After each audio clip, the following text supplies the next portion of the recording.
This is TWiT. So, you've got TikTok, you've got Instagram stories, you've got Instagram Lite in India, and all of these different kinds of services that are looking at ways to offer short form video and video done in a new creative way. And all of that boils down to a new feature that is in beta and being rolled out kind of in the United States to take on TikTok in theory. And it is called YouTube Shorts. And it turns out that I recently saw someone talking about YouTube Shorts, and that very person is here to join us today. It's Rene Ritchie. Welcome back, Rene. Hey, Micah, so good to be here. Yeah, I've become I don't know if it's as focused on the back end of YouTube as I have been on Apple, but I find it endlessly fascinating. Yeah, that's one of the things that I found interesting in following you and seeing your response to some of these different things that have happened is just understanding YouTube and how it relates to other media platforms. And I remember you talking recently about the way that, and you'll have to correct me if I'm wrong or kind of elaborate here, but it was kind of the way that YouTube seems to be more drawn to directly being of interest to the audience. Like the algorithm is created for interest and entertainment as opposed to just doing things for the Google search terms. Could you talk a little bit about that before we actually get into YouTube Shorts specifically? Yeah, for sure. And like you and I worked together at iMore for years, and like each day, every day, we were pummeled with Google SEO. And if Google changed an algorithm, we could lose massive amounts of page views. If they changed the presentation on their snippets, we could lose or gain massive amounts of page views. And it was really stressful. Like I want to send Daniel Bader a glass of scotch like every day because of what he still goes through. But for YouTube, it's different because almost all the time, even if you're not watching on platform, you're watching through a YouTube embed. So they have almost perfect data. It's not like they're sending you to a web page and then trying to figure out what happened later. So they started off with click-through rate. They found out that was too easy to do clickbait for. So they moved to retention, which is how much of a video you watched, because that to them was like, you didn't just click into it, you actually watched enough of it that we think it's a good video. But then they found out that people watched like conspiracy and extremism stuff, and it wasn't stuff that made them feel good. It was just stuff that sucked them in. And so now they're doing a lot of audience metrics. Like they'll ask you how you felt at the end of a video, trying to make sure that it was actually a good experience for you. Because ultimately they want you to stay on YouTube as long as possible. That's their real goal. But their goal becomes the more and more they can align that goal with the audience, the better everybody will do, which is why I don't worry at all about YouTube SEO or algorithms or anything anymore. Well, and that's kind of nice as maybe perhaps a little bit more freedom or a difference of trying to focus on the audience. And one of the ways that I think YouTube itself is attempting to focus on the audience is by looking at the success of TikTok and similar platforms that are offering shorter form video in creative ways. And so it is working on something called YouTube Shorts. Could you talk a little bit about what YouTube Shorts is? And then we'll get into kind of your experience creating YouTube Shorts before we talk a little bit more about the tools that are available. Sure, absolutely. And you sort of have to differentiate between what's the platform and what's the feature. Like you mentioned previously, Snapchat it was really addictive for a while, but then Instagram got stories and YouTube got stories, and now even Slack has stories. It became very clear that was a feature, not really a product. And then TikTok came around and they really changed up the video game, because instead of trying to be another YouTube, they focused on under 1 minute videos. There's not even a thumbnail. You just scroll through an endless timeline, and they algorithmically try to give you videos that'll keep you scrolling through that timeline. And that started to draw a lot of attention. So in the same way that everyone started copying stories, everyone started copying TikToks, and Instagram got Reels, and now YouTube has Shorts. It started off with a dedicated app in India where you could make up to 15-second videos, but they had a sort of loose beta around the world. You had to put hashtag Shorts in the title and or the description. They can be under 1 minute in length. They have to be vertical. And then they created this thing called the short shelf, which exists only on mobile. And it's got a separate algorithm to try to figure out how to serve this very TikTok experience and wedge it into YouTube at the same time.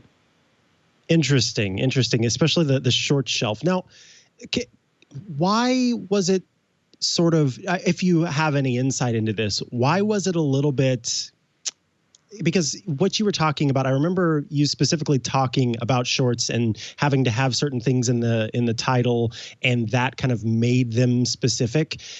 Was the idea that it was just very experimental? Was it that some creators were aware of it and others were not? I mean, how did you know about YouTube Shorts? How did you know that this was what you needed to do to make this happen and to be able to make it available to you? Did YouTube let you know? Was there a conference about it? How did that work? Yeah, so I think the reason they rolled it out the way they could is they had to choose. We could either put out something now as sort of a patchwork application, like just the best that we could possibly do, like real beta, hard beta, or we could wait a few months and make something more polished. And they chose to put it out early so they could get as much data. Like YouTube, you have to feed these machine learning algorithms. You have to give them a lot of content to work against, both to start identifying what people like and how to serve it. And they just wanted to start getting the data as fast as they can. And they put out that app in India. So in India, I think it was really easy to get started. Everywhere else, there were support articles that went up that detailed the process, and then people started talking about them. And as usual, you get like all the conspiracy, it's not really conspiracy theory, but because there were so few shorts and because they were in the mobile app, people who uploaded shorts early saw tremendous amounts of traffic. It's still nebulous what you can do with that because shorts aren't monetized on the short shelf, but they just saw like millions of views and hundreds of thousands, millions of new subscribers. So once word of that got out, just the word of mouth marketing on it was enormous, and everyone sort of wanted to jack into this OP, totally overpowered YouTube algorithm. Mr. Ritchie, I swear, some days I feel like a Luddite because I look at Snapchat, I look at TikTok, I look at Instagram Reels, I look at Instagram Stories, and most of it just confuses the crap out of me. I assume that it's because I'm an old guy with balding and gray hair and all of that stuff. I just don't quite get it. My question is, what are the demographics on this? Is this something geared more towards the younger folks, or is it for anybody, everybody? You start talking about conspiracy theories, I'm assuming that's not necessarily the teenagers posting that stuff. How did YouTube decide, you know what, this is worth our while to go ahead and create a product like this and target this demographic versus targeting that demographic? So, I mean, it sounds trite, but we really are what we click on. And a lot of times we complain about content, but we still click on that content. And I think YouTube, I think TikTok saw that there was a market for really highly snackable video. Like Vine tried, but Twitter really dropped the ball on Vine early on. And then ByteDance picked it up. It was Musical.ly, and then they turned it into TikTok, and they saw massive attachment. And I think there are people who there was a market for really short form video, the same way Twitter showed there was a market for microblogging. We just wanted to put out a little bit of text. We want to scroll through a timeline. Or doom scroll through a timeline, as the case may be. And we want to see what jumps out at us. And yes, it is the worst. It is like filled with booty shakes and all sorts of weird stuff on one hand, but it's also filled with like a lot of sketch comedy. Alex Lindsay does them like full on ILM productions, like with green screens and CGI. So you get the whole gamut, and the algorithm just wants to try to feed you more of what you either stop and watch, or even just, I think they even like monitor when you slow down on something. And you're like, why am I getting more of these gadgets? Like, because you slowed down when you were scrolling over those gadgets. Right.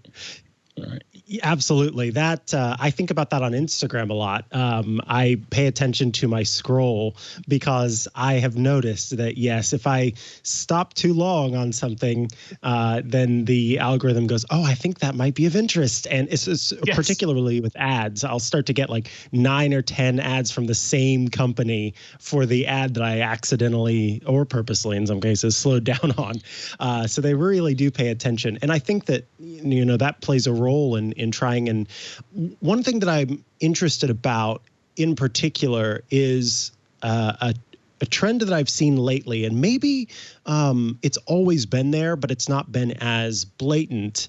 It really feels, I feel like Instagram was the first company to do this shamelessly, and then others followed, which was seeing another company in this space make a feature and then doing that same thing, almost exactly the same, but for that platform, and then just kind of doing it shamelessly and saying, okay, this is what we're done. I can remember Instagram's, I think, founder at the time, or founder and CEO at the time, I don't quite recall, but there was an interview where they had launched Instagram stories and they were like, yeah, we took that from Snapchat. It's a great feature. We want it here on the platform. And from that point on, it almost opened up, it seemed, a trend of folks just very blatantly saying, people like that on that platform, they might like it on ours. And so I was wondering if you could speak to the idea of just having the features or the functionality in your own social network that you choose to use and being able to have it there, because sometimes people get a little complainy about it, but it does seem like that's, that it's worthwhile to on Twitter add stories for the people who just want to post stories to Twitter, for example. Do you feel that, or do you feel like it's sometimes a mistake for companies to try to pull those features from other services? I think it's both. It goes back to that old story about Steve Jobs when he met with Dropbox, about buying them. And he's like, you're not a product, you're a feature. And in some ways, people joke that he should have got Dropbox because iCloud has never been any good. But, Google Drive does that, and OneDrive or SkyDrive, whatever Microsoft's calling their drive right now, does that. And it becomes a feature to everybody. And I think stories, to your point, is exactly that. I was joking, but Slack really does integrate stories. It just became everywhere. And it's hard to tell if that hurts Snapchat or if the Kardashian clan leaving Snapchat hurt them. All those things are hard. For me, sometimes you want a dedicated platform because you want an integrated, consistent experience. Like right now, after the latest InDesign, Instagram is hard to navigate. Like if you just want to add something to Instagram, you press the plus button, you've got like 8 different options. And Twitter is trying to put not just stories into their mobile app, but now their copy of Clubhouse, which is called Spaces as well. And it's got like this big throbbing bar between two people's heads that look really inappropriate most of the time. And it just becomes a lot to mentally parse. Like, what is this app trying to do? You're just cramming everything in here like a junk drawer. And maybe that works because some people just want it there. And maybe you still have the Snapchats and the Clubhouse providing a better experience. I know on YouTube, Shorts are a mixed blessing right now, because if you put them in your main channel, people hit them and they're like, why is the video vertical? Or I don't understand this. Or they get put up in browse, and then some people are upset because you can't really monetize them. So are they taking clicks away from your main content? And it creates all of these unknowns. And then maybe people start a second channel just for clips, but now you have the overhead of managing 2 channels.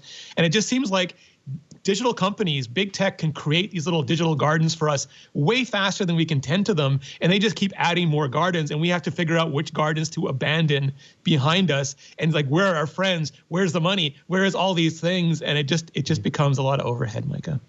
Yeah, it really does. And that just makes me feel exhausted. The last question I'll have for you is, if you had to put an estimate on it, well, first of all, I guess, prediction of, is YouTube Shorts going to become a feature that everyone will eventually have access to? And if so, any idea of when this rollout goes from beta to full on use for everybody? Yeah, I think everybody can access it now using the hashtag Shorts hack. Like if you're willing to put hashtag Shorts in your title and or your description, you can have access to it now, provided you're doing 15 seconds vertical video under 1 minute vertical video and that hashtag. And they're already seeing good numbers. Like I think their numbers for it, because YouTube is so big, are already close to, if not, slightly ahead of TikTok's already. But they still have a lot of things they have to do. Like you can decide whether you want to push them to your subscribers or not, but you can't choose whether they're in browse or in recommend, like whether they're in recommended or suggested or not. And there's no like Shorts tab. They have a community tab, so posts don't get plastered in between your videos. But if you put up 1 short a day, but only 1 video a week, your video tab just looks like it's littered with shorts at this point. So it's not ideal yet. And I figure they got to do a lot of cleanup before it goes out of beta.